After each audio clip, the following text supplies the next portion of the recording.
I have included 4 different styles of gold and silver titles. You can change the font in the 2019 version Motion Graphics templates. Let me show you how to use these templates. Open Premiere Pro. Create a new sequence. I am taking Full HD 30 FPS preset. Open the Essential Graphics panel. Go to Windows, open Essential Graphics. Click on this icon to install templates.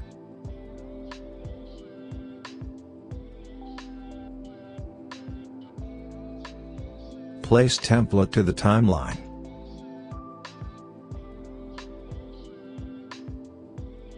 I am also taking the silver title template.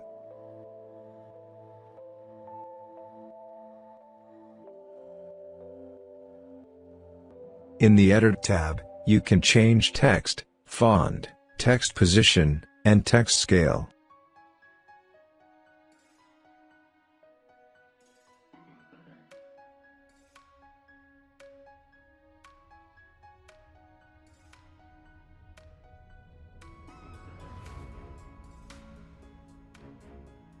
That's it. Thanks for watching.